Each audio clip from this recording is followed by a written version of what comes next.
5 ingin mengobservasi wawancara ke Koperasi BNT Mardatila.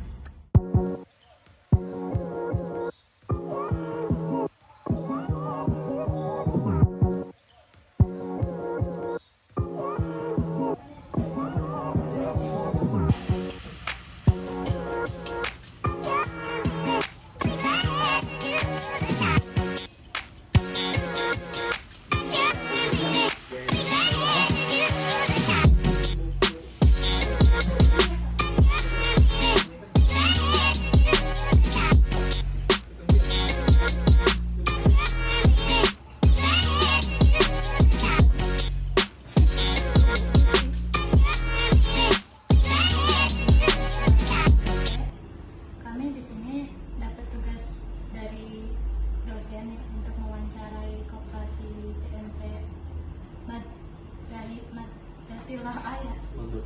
Mardatila. Mohon maaf Pak, sebelumnya dengan Bapak siapa? Pak Abdul. Bapak Abdul ya. Pak, kalau boleh tahu nih, kalau Koperasi Simpan Pinjam ini berdiri sejak kapan ya Pak boleh tahu? Koperasi Simpan Pinjam ini berdiri sejak tanggal 13 Maret 2013. 13 Maret 2013. Berarti udah cukup lumayan lama ya Pak? Kurang lebih 9 tahun jalan. Pak, tujuan didirikannya koperasi ini apa Pak? Tujuannya dengan pola syariah ini tadinya kita melihat banyak sekali transaksi-transaksi yang beredar di masyarakat berdasarkan pola renten. Jadi kita tujuannya selain untuk mengarahkan masyarakat pada pola pembiayaan syariah, juga untuk mengedukasi masyarakat tentang sedikit bahayanya, bukan sedikit sih, tentang bahayanya riba.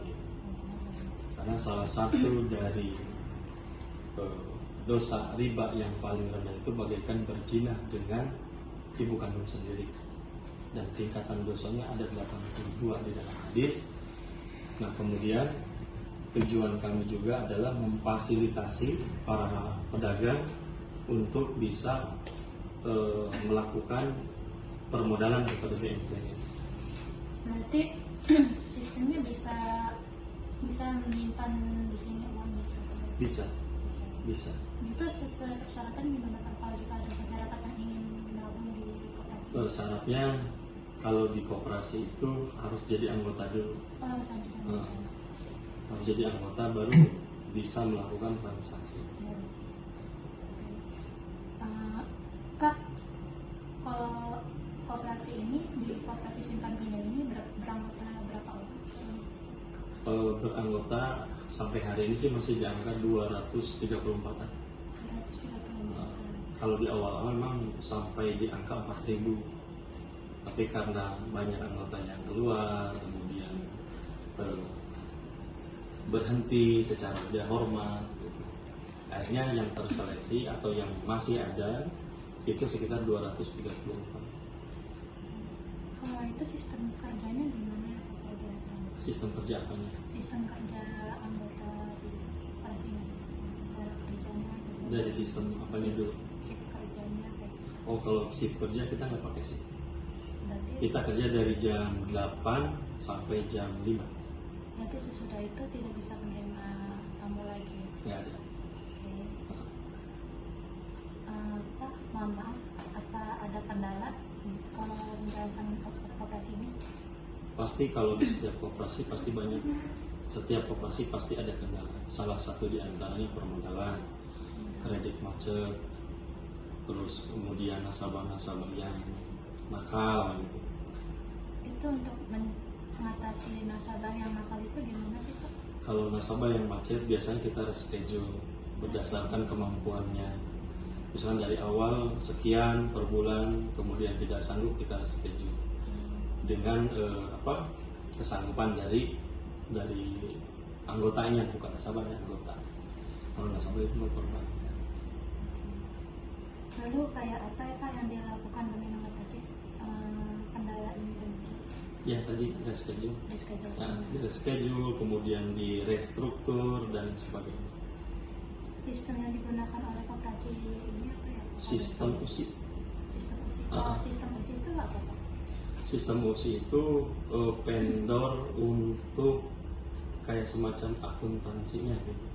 Operasiannya, pembukuannya, sistem komputerisasinya pakai sistem USI.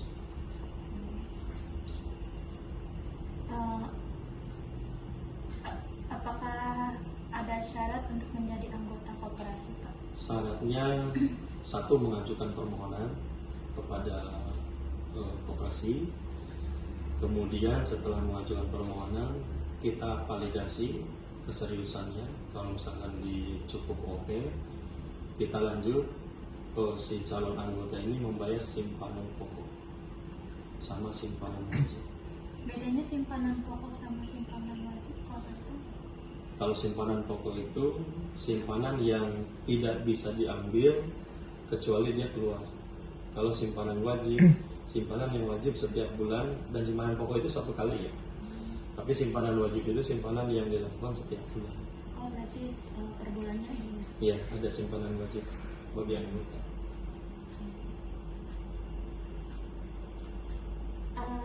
Pak, apa ada batasan dalam peminjaman koperasi ini? Di koperasi itu beda dengan perbankan, tapi setiap koperasi berbeda-beda. Kita memiliki limit maksimal mungkin 5 juta, karena memang kita pakainya pakai sistem mikro, bukan bank. Paling minimal 1 juta, maksimal 5 juta untuk sementara.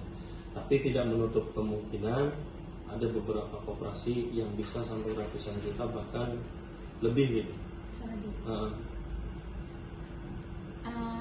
Kalau mau tahu, kalau ada batasannya itu apa aja? Kalau ada batasannya itu apa aja gitu? Batasan apa? Kan di sini jika ada batasan, apa saja batasannya gitu? Untuk pembiayaan, yaitu dari nominalnya. Ada batasannya. Pak, maaf, berapa angka ya kalau bunga pada koperasi simpan pinjam?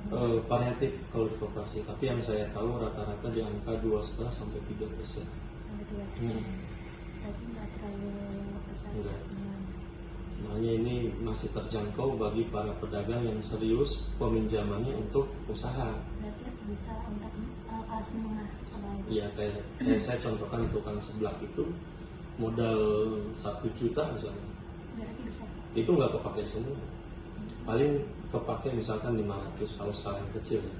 Punya keuntungan itu sudah di angka 150. Jadi bisa untuk langsung dari hasil keuntungan, dan itu yang bisa sangat-sangat produktif.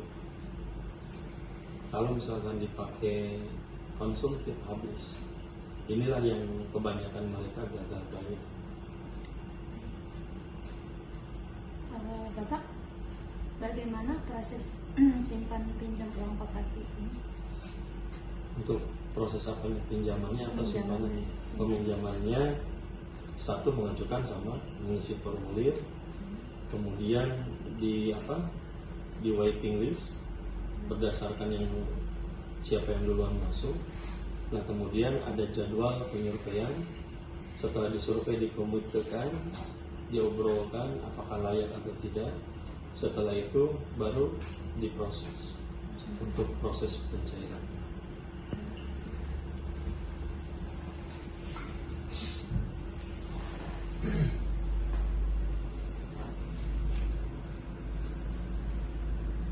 Oh ya Pak, ini kalau misalkan jam berapa biasanya koperasi membuka layanan operasional? Dari jam 8 sampai jam 5. Tapi untuk meminjam duitnya itu lewat aplikasi apa langsung Pak? Langsung. Berarti nggak bisa langsung lewat aplikasi? Tidak ada. Kita nggak fasilitasi digitalisasi. Termasuknya legal ya? Tapi kan kebanyakan kayak dari aplikasi kayak di Play Store gitu kan biasanya kan banyak ya. Diskon kalau di aplikasi. Jadi kalau kita pakai akan syari itu bertatap muka. Setelah itu kan enak gitu langsung. Kalau bertatap muka. Jadi secara hukum fikihnya itu nyambung. Akad jual belinya, jadi ada orangnya misalkan, ada yang meminjamkan, ada yang meminjam, kemudian ada saksi misalkan. Jadi tanda tangan langsung jelas. Iya. Itu sih yang sementara kita lakukan. Kan biasanya mah apa di aplikasi biasanya KTP doang ya. Kalau di sini Iya. harus lengkap gitu. Kalau di sini KTP sama jaminan. Kayak jaminan BPKB. Misalkan sertifikat, tergantung nanti dari nominal yang diajukan.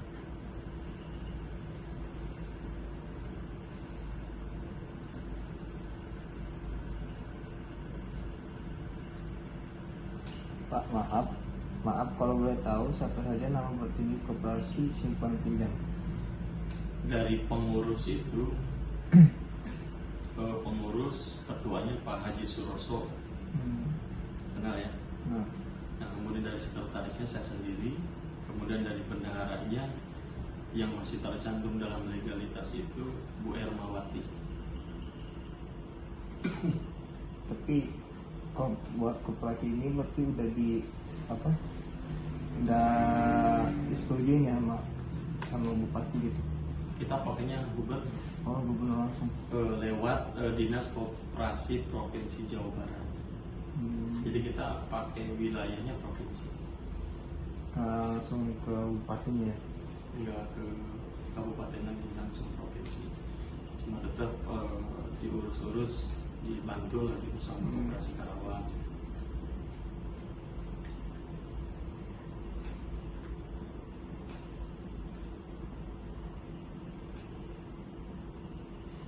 Oh iya Pak, kalau dari mana saja sumber dana koperasi simpan pinjam Pak? Biasanya Dari anggota. anggota langsung. Yaitu yang tadi dana simpanan pokok, kemudian simpanan wajib, itu sumber dana dari kita. Kemudian bisa juga kalau ada yang menghibahkan, kita terima hibahnya. Kalau Jadi dana hibah ada. dana hibah ada. Kalau misalnya ada, itu jadi sumber juga sih. Kalau misalnya ada. Pak, kalau boleh tahu dana hibah itu apa ya? Dana yang dihibahkan, misalkan siapa namanya? Siwi. Hah? Siwi. Punya kelebihan harta, mau dihibahkan bisa. Oh, bisa. Bisa. Nah itu dana hibah. Berarti ada 3 sistem ya? 3 sumber. 3 sumber. Sebenarnya kalau operasinya sudah mapan, itu ada lagi sumber dananya dari cadangan modal. Dari cadangan modal. Itu sumbernya dari SHU, sisa hasil usaha.